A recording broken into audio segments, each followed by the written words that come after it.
Welcome back दोस्तों। Last lecture की discussion को मैंने एंड किया था इंडेक्सिंग के ऊपर, और इंडेक्सिंग का कॉन्सेप्ट हमने अच्छे तरीके से स्ट्रिंग्स के हवाले से सीखा था।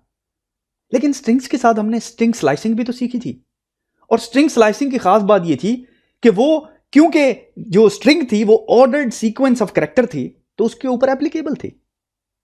अब आप लॉजिकली मुझसे यही क्वेश्चन पूछ सकते हैं यहां पे कि अगर string ordered sequence of character थी तो लिस्ट भी तो ऑर्डर्ड सीक्वेंस ऑफ ऑब्जेक्ट्स है, तो आप यहां पे भी तो स्लाइसिंग कर सकते हैं सर। और एग्जैक्टली आप बिल्कुल ठीक कह रहे हैं, यहां पर भी हम स्लाइसिंग कर सकते हैं। अब जरा आपने गौर करना है, ये देखिए मैं सिंपल इस लिस्ट 2 को उठाता हूं और इसकी हम स्लाइसिंग करते हैं। ठीक है, तो मैं इसको कमेंट आउट करने लगा हूं। ठीक है, और यहां पे आते हैं वापस।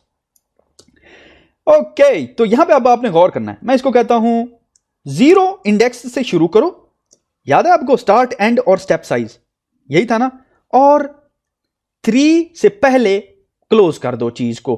मुझे लिस्ट 2 में से सारे एलिमेंट उठा के दो, 0 से शुरू करो, 3 से पहले बंद कर दो। तो ये 0 हो गया, ये 1 हो गया, ये 2 हो गया और ये 3 हो गया। तो मैं कह रहा हूं 3 से पहले बंद कर दो, तो ABC मुझे उठा दो। अब मैं इसको एग्जीक्यूट करता हूं एंड कबूम शाकालाका ABC आ गया। अगर मैं यहां पे 4 करता हूं तो आप देखेंगे कि हमारे पास पूरी की पूरी इसके बाद एक लिस्ट भी आ जाएगी, क्योंकि अब मैं कह रहा हूं कि 4th बुलियन को सिर्फ इग्नोर करना है, बाकी चीजें आने दो। Isn't it cool? It's very cool. एक चीज आपने गौर करनी है कि ये जो लिस्ट है ना, ये पूरी लिस्ट ट्रीट नहीं हो रही है, इस लिस्ट के अंदर एक सिंगल ऑब्जेक्ट ट्रीट हो रही है।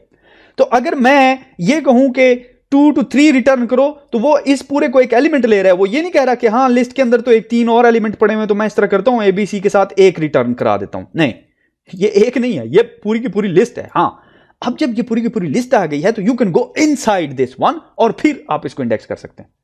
अब जरा आपने गौर करना, अगर मैं कहता हूं इस 0 की बजाय कॉलन डाल देता हूं, तो मैं कह रहा हूं शुरू से शुरू करो, ठीक है, आखिर तक जाओ। अब बेसिकली मैं ये कह रहा हूं आखिर तक जाओ और स्टेप साइज क्या रखो, 4। ठीक है, अब मैं इसको एग्जीक्यूट करता हूं। एज यू सी, पहला उसने रिप्रेजेंट किया and then the 4th element. This is cool.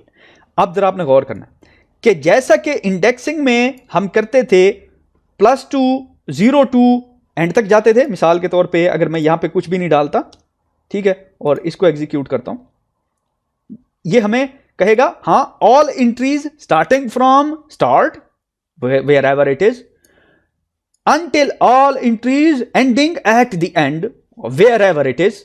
ठीक है, प्रिंट करा दो। वाह, दिस इज कूल। हाँ, अच्छा, अब जरा आपने गौर करना है, जैसा कि हम करते थे रिवर्स में, इसी तरह आप रिवर्स में भी इसको प्रिंट कर सकते हैं। तो अब बेसिकली ये होगा कि इस लिस्ट का जो ऑर्डर है वो रिवर्स हो जाएगा। ठीक है, चलिए इसी एग्जांपल को जरा एक्सपैंड करते हैं। मैं कहता हूं मेरे पास एक लिस्ट अंडरस्कोर आइटम्स है, ठीक है, और वो आइटम्स जो है वो आपका बैकपैक है। ठीक है, आपका बैकपैक है और उस बैकपैक के अंदर पड़े हुए हैं शूज, उस बैकपैक के अंदर एक बुक पड़ी हुई है, सॉरी बुक जो है स्ट्रिंग है, बुक पड़ी हुई है। ठीक है, उसके अंदर कुछ करेंसी पड़ी हुई है, लेट्स से $10 पड़े हुए हैं, और उसके अंदर आपका लैपटॉप पड़ा हुआ है। ठीक है, लैपटॉप। Isn't it cool? आपका बैकपैक कूल नहीं है? ये देखिए, अब मैं इसको प्रिंट करता हूं और मैं लेट्स से एक्सेस करना चाहता हूं, ये देखना चाहता हूं कि इस लिस्ट आइटम्स के let's say index let's say 0 2 let's say 3rd को छोड़ के पैसे को छोड़ के बाकी कितने आइटम पड़े हुए हैं। मैं एग्जीक्यूट करता हूं एंड कबूम शाकालाका शूज और बुक्स पड़ी हुई हैं। अब अगर ये जो ऊपर वाला है ना, ये वाला, ये यहां से आ रहा है, आपने इसको इग्नोर कर देना, क्योंकि now we are talking about another example. ठीक है, okay, let's run it again and you see shoes and books. अब थोड़ा सा हमारे इस लेक्चर के अंदर एक ट्विस्ट आ गया, जैसे वो मूवी का क्लाइमैक्स आता ना, सीन, क्लाइमैक्स सीन, तो ये इस लेक्चर का क्लाइमैक्स सीन है। और थोड़ा सा पीछे चलते हैं। मैंने कहा था कि मेरे पास एक वेरिएबल है नेम, और उस नेम जो है वो एक स्ट्रिंग से बना हुआ है, और लेट्स से उसके अंदर एक नाम पड़ा हुआ है, लेट्स कॉल मौसम। हाउएवर, मैंने ये कहा था कि अगर मैं प्रिंट करता हूं नेम को, ठीक है, सॉरी, अगर मैं ऐसे करता हूं, लेट्स से हाँ, मैं ऐसे करता हूं नेम, और नेम की मैं कहता हूं यार इंडेक्स 0 के ऊपर जो m है उसको लेट्स से चेंज कर दो t से। ठीक है, और फिर प्रिंट करो नेम को। तो आपके ख्याल से क्या होगा? आपके ख्याल से क्या होगा? मैं इसको एग्जीक्यूट करता हूं and kaboom Shaka Laka, error. और ये एरर क्यों है? ये एरर इसलिए है, अगर आपको याद हो शुरू शुरू में मैंने कहा था कि लिस्ट जो स्ट्रिंग होती है ना वो होती है इम्यूटेबल, यानी कि इसकी बेस के अंदर चेंज नहीं हो सकती। कि पाइथन मेमोरी के अंदर, जो कि मेमोरी होती है अंग्रेजी में, उसके अंदर कोई नई चीज डाल नहीं सकता। पूरी स्ट्रिंग तो रिमूव कर सकते हैं, लेकिन स्ट्रिंग का कोई एक जो करेक्टर है वो नहीं चेंज कर सकते। क्यों? क्योंकि string inherently by definition immutable होती है। Now comes the big question. Question ये है कि क्या ये जो इम्यूटेबिलिटी का कॉन्सेप्ट है, क्या ये स्ट्रिंग के ऊपर वैलिड है? गैस करें। $10 का क्वेश्चन है ये, $10 का। ठीक है, तो चलिए टेस्ट करके देखते हैं। मैं कहता हूं यार लिस्ट आइटम में आपके पास लेट्स से लिस्ट आइटम के अंदर आपके पास पड़े हुए हैं, कहां पे? ये देखिए, ये 0 एलिमेंट है, ये 0 है, ये 1 है, ये 2 है। तो इसका मतलब ये है कि मैं कह रहा हूं यार 2 पे इस बंदे के पास $10 पड़े हुए हैं, बेचारा स्टूडेंट लग रहा है मुझे। तो इस तरह करो यार, इसके $10 को ना $100 कर दो। ठीक है, और फिर इस पूरी लिस्ट को प्रिंट कराओ। लेट्स सी, आपके ख्याल से हो जाएगा चेंज? लेट्स सी, आप अभी अमीर बनने वाले हैं। कबूम शाकालाका, एंड यू सी आपके पास $100 आ गए हैं। This is so cool.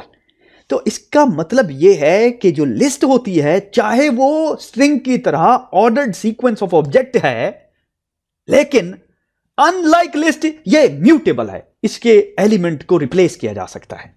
This is cool, very cool. ठीक है, तो इसका मतलब यह है कि अगर मैं यहां पे लेट्स से शूज की बजाय, लेट्स से लैपटॉप की बजाय, ये देखिए लैपटॉप हमारे पास है 3rd पोजीशन पे, 0 से शुरू होती है ना इंडेक्सिंग, 3rd पोजीशन पे है। तो मैं लैपटॉप को कहता हूं यार लैपटॉप नहीं, मुझे टैबलेट कर दो। ठीक है, अगेन मैं इसको एग्जीक्यूट करता हूं and kaboom Shaka Laka, tablet बन गई है आपके पास। अब मुझे पता है कि आप में से बहुत सारे लोग ये सोच रहे हैं कि लास्ट टाइम जब स्ट्रिंग के ऊपर हम ये ऑपरेशन करते थे तो वहां पे तो एक नई स्ट्रिंग क्रिएट होती थी। ऐसा ही है ना, ओरिजिनल स्ट्रिंग के अंदर चेंज नहीं होती थी जब हम उसके अंदर इंडेक्सिंग करके, आपको याद होगा हम नया एलिमेंट डालते थे, याद है ना? अगर नहीं है तो लास्ट लेक्चर में जाके देखिएगा जब टाइम मिले तो। एग्जैक्टली उसी तरह जब आप इसकी इंडेक्सिंग करते हैं तो आप बेसिकली एक नई लिस्ट क्रिएट कर रहे हैं। मिसाल के तौर पे ये देखिए, मैं कहता हूं new underscore list is equal to list item, ये यहां पे इसको हम रिमूव कर देते हैं। ठीक है, तो अब ये देखिए ये एक नई लिस्ट क्रिएट हुई। अब मैं इसको कहता हूं हाँ यार, ये जो अब आपके पास है ये वाली लिस्ट, अब इसके 3rd इंडेक्स के ऊपर आपने डाल देनी है लैपटॉप। ठीक है, तो अब अगर आप न्यू लिस्ट और ओरिजिनल लिस्ट को, जो लिस्ट आइटम थी, उसको प्रिंट कराएं तो you will see the difference. मैं इसको रन करता हूं एंड कबूम शाका लाका, हमारे पास जो है वो एरर आ गया। और एरर आपने देख भी लिया है क्या है, बेसिकली वेरिएबल का नाम गलत है। ठीक है, need to be very careful. ठीक है, क्योंकि प्रोग्रामिंग में ना कंप्यूटर किसी को माफ नहीं करता। And you see you have 2 different lists. ठीक है, अब एक के अंदर आपने चेंज कर दी टैबलेट, और एक जो है लिस्ट आइटम्स जो है वो बेसिकली ओरिजिनल लिस्ट है। अब यहां पे एक छोटा सा ट्रिक आ गया बेसिकली, और वो ट्रिक आपने जरा नोट करना है कि यहां पे जो ओरिजिनल हमने मॉडिफाई की लिस्ट वो दोनों आइटम्स में रिफ्लेक्ट हो रही है। ठीक है, तो जब आप ओरिजिनल लिस्ट को मॉडिफाई करते हैं तो बेसिकली न्यू लिस्ट और ओरिजिनल लिस्ट दोनों सेम हो जाती हैं, दोनों एक ही चीज बन जाती हैं। अब अगर आप ओरिजिनल लिस्ट की इंफॉर्मेशन को रिटेन करना चाहते हैं, आप कहते हैं यार मेरी ओरिजिनल लिस्ट भी चेंज ना हो, न्यू लिस्ट भी क्रिएट हो जाए, तो उसके लिए आप लिस्ट को कॉपी कर सकते हैं। और कॉपी करने के लिए सिंपल आप इस तरह से डालेंगे इंडेक्सिंग और आप क्रिएट करेंगे। तो अब आप पहले आपने देखा कि जब कॉपी नहीं किया था, ओरिजिनल लिस्ट को मॉडिफाई करते थे तो ओरिजिनल लिस्ट में भी चेंज होती थी और न्यू लिस्ट जो आप क्रिएट करते थे उसमें भी चेंज हो जाती थी। हाउएवर अब क्योंकि मैं लिस्ट कॉपी कर रहा हूं, उसी ऑब्जेक्ट का एक कॉपी क्रिएट कर रहा हूं और इसको एग्जीक्यूट करता हूं, and you see original list हमारी रिटेन है और न्यू लिस्ट हमारी टैबलेट के साथ क्रिएट हो गई। अब ये छोटा सा ट्रिक आपने अपने ज़हन में रखना है। ठीक है, और I think you have to get used to this, क्योंकि ये वो चीज़ें जिनका कोई कॉन्सेप्ट नहीं है। इट्स जस्ट प्रोग्रामर्स ने सोचा okay this is the way we have to define a copying तो आपने इसी तरह कॉपी करना है। यहाँ पे इसको क्लोज करते हैं। See you in the next one.